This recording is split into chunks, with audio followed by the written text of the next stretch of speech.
Hi friends, कैसे हो आप लोग जानते हैं कि हम लोग इंटीजर्स पढ़ रहे हैं। इंटीजर्स क्लास 7th मैथमेटिक्स का फर्स्ट चैप्टर है और हम लोग एक्सरसाइज 1.1 पढ़ रहे हैं। एक्सरसाइज 1.1 में हमने 5 क्वेश्चंस कंप्लीट किए हैं, तो आज हम क्वेश्चन नंबर 6 को सीखने की कोशिश करेंगे। दोस्तों, ये वीडियो आप एंड तक देखिए। आखिर में मैं आपसे चंद अमेजिंग और इंटरेस्टिंग फैक्ट शेयर करना चाहता हूँ मैथमेटिक्स के मुतालिक। अगर आप इस चैनल पर पहली बार आ रहे हो तो चैनल को सब्सक्राइब करना न भूलिएगा, क्योंकि यहाँ पे आपको अच्छा कंटेंट मिलता है। चलो शुरू करते हैं आज का टॉपिक। क्वेश्चन नंबर 6 है, Maria goes 20 kilometer towards east from a point A to the point B. Maria एक लड़की है जो अपना सफ़र पॉइंट ए से शुरू करती है और जाती है ईस्ट की तरफ, और जब वो पॉइंट बी पर पहुंचती है तो वो 20 किलोमीटर सफ़र तय करती है। She moves 30 kilometers towards west along the same road.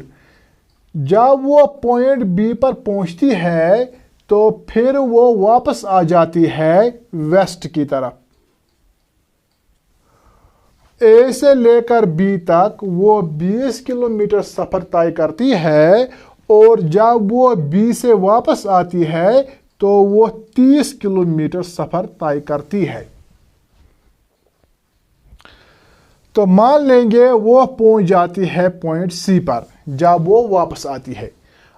अब आप देखिए, if the distance towards east is represented by a positive integer. जब मारिया ए से अपना सफ़र शुरू करती है और जाती है ईस्ट की तरफ, तो उस डिस्टेंस को हम रिप्रेजेंट करेंगे पॉजिटिव इंटीजर से। Then how will you represent the distance travelled towards west. जब उसने ईस्ट की तरफ ये डिस्टेंस कवर की तो इसको हमने रिप्रेजेंट किया पॉजिटिव इंटीजर से। जब वो इसी रोड से वापस आएगी और जाएगी वेस्ट की तरफ, तो उस डिस्टेंस को हम किस इंटीजर से रिप्रेजेंट करेंगे? उसको हम रिप्रेजेंट करेंगे नेगेटिव इंटीजर से। जो ईस्ट की तरफ डिस्टेंस है उसको हम पॉजिटिव इंटीजर से रिप्रेजेंट करेंगे, और जब वो वापस आएगी तो उसको हम नेगेटिव इंटीजर से रिप्रेजेंट करेंगे। तो हम यहां पे लिखेंगे the distance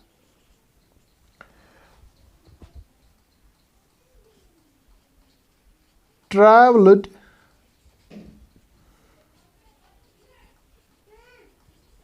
towards west will be represented by negative integer।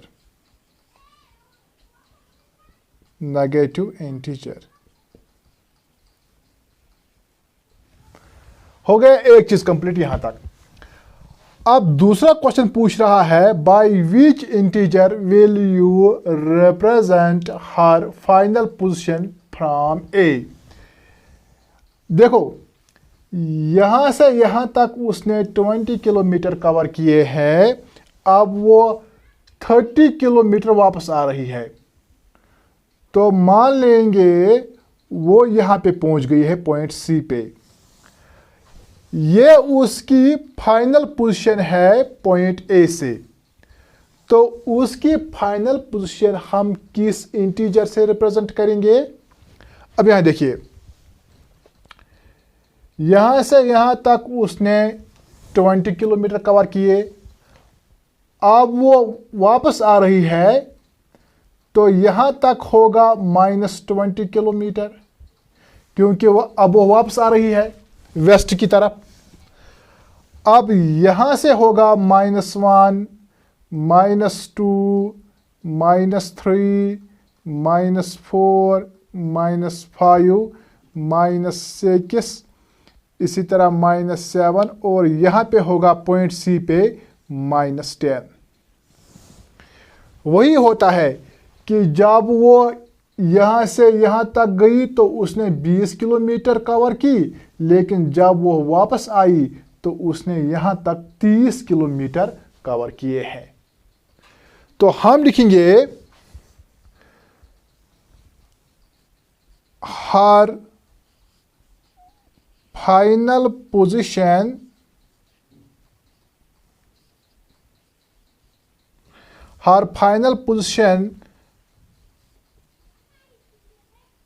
from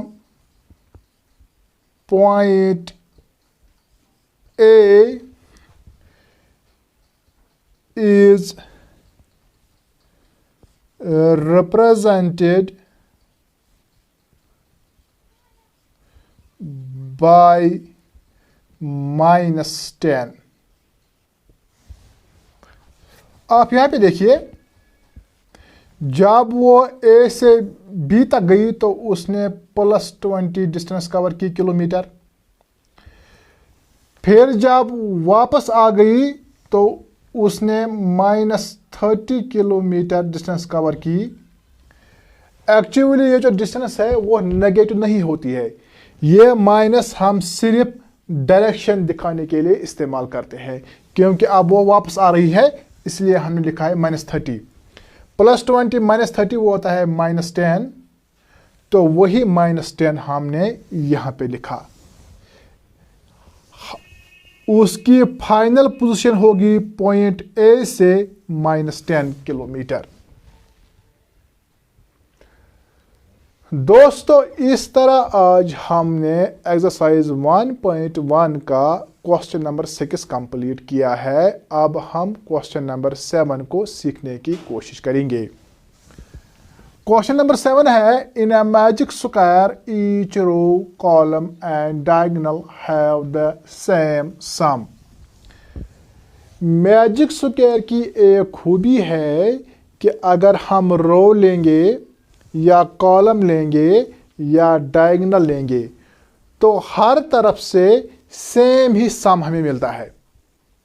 ये हम एक मैजिक स्क्वायर मान लेंगे फिलहाल। और मैजिक स्क्वायर की खूबी है कि रोज का, कॉलम्स का, डायगोनल्स का सेम ही सम होता है। हम मिसाल के तौर पर लेंगे, अगर हम ये रो लेंगे, इसका सम हमें मिला है 10 मिसाल के तौर पर। अगर हम ये कॉलम लेंगे तो इसका सम भी हमें 10 ही मिलना चाहिए। इसी तरह अगर हम ये डायगोनल लेंगे तो इसका सम भी 10 आना चाहिए। इसी तरह अगर हम ये रो लेंगे तो इसका सम भी हमें 10 आना चाहिए।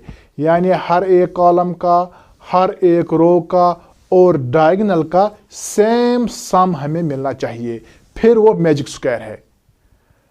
अगर हमें एक कॉलम का सम सेम नहीं आया, फिर वो मैजिक स्क्वायर नहीं है। हमें चेक करना है क्या यह मैजिक स्क्वायर है, और दूसरा ये क्या यह भी मैजिक स्क्वायर है, यह हमें चेक करना है। पहले हम यह रो लेंगे, यह है +5, फिर है -1 और -4, वो हो गया -5, 5 - 5 वो हो गया 0। इस रो का सम हमें मिला है 0। अब हम देखेंगे इसका, ये या कोई भी हम ले सकते हैं। हम लेंगे ये रो, -5 और -2 वो हो गया -7, और प्लस करेंगे ये 7 तो यहाँ भी हमें 0 मिलेगा। -7 और +7 होता है 0। तो इस रो का भी हमें सम मिला है 0। इस तरह अगर हम ये रो लेंगे, वो होगा 0 + 3, वो हो गया 3, फिर है -3, वो भी 0 है। इस रो का भी हमें 0 मिला, इस रो का भी हमें 0 मिला, और इस रो का भी हमें 0 मिला। अब हम जाएंगे कॉलम की तरफ। यह है -1 और -2, वो हो गया -3, फिर है +3, वो भी हो गया 0। अब हम जाएंगे डायगोनल की तरफ। अब डायगोनल पे आप देखिए, ये है -4 और -2, वो हो गया -6 + 0।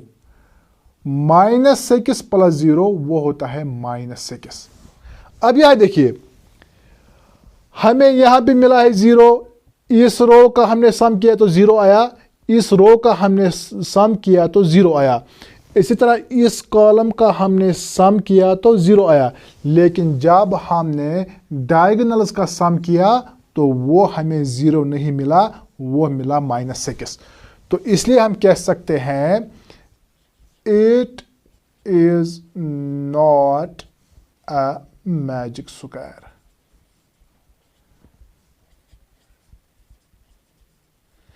यह मैजिक स्क्वायर नहीं है, क्योंकि डायगोनल का सम हमें 0 नहीं मिला, वो हमें -6 मिला।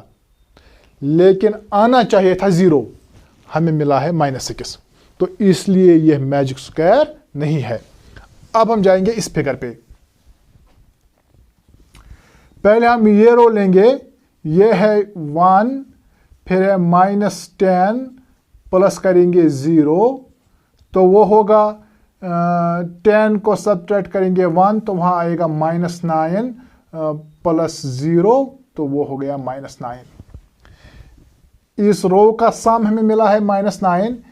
इसी तरह यहां देखिए -4, या आप ऐसे देखिए -4 -3, फिर है -2, -4 -3 हो गया -7, और -2 हो गया -9, तो यहां भी हमें -9 मिला।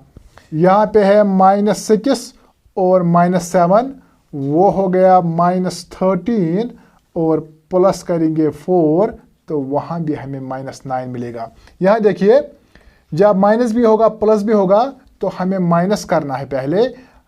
13 को सब्ट्रैक्ट करेंगे 4, तो वहां आएगा 9। फिर हमें देखना है बड़ा कौन सा नंबर है। बड़ा है 13, और 13 की निशानी है माइनस, इसलिए यहां पे माइनस डालेंगे। इस तरह आप डायगोनली देखिए, वो हो गया 6 -3, वो हो गया -9। इसी तरह अगर आप यहां देखेंगे -10 -3, वो हो गया -13, और +4, तो यहां भी आएगा -9। तो इसका मतलब है यहां हमें हर तरफ से -9 आ रहा है। चाहे आप रोज का सम कीजिए, कॉलम्स का सम कीजिए, या डायगोनल्स का सम कीजिए, तो आपको हर तरफ -9 आएगा। तो इसलिए हम कह सकते हैं it is a magic square. It is a magic square. दोस्तों, इस तरह आज हमने एक्सरसाइज 1.1 का क्वेश्चन नंबर 6 और क्वेश्चन नंबर 7 कंप्लीट किया है। अब हम चलते हैं फैक्ट्स की तरफ। दोस्तों, फैक्ट्स में आज हम बात करेंगे नंबर 1001 की।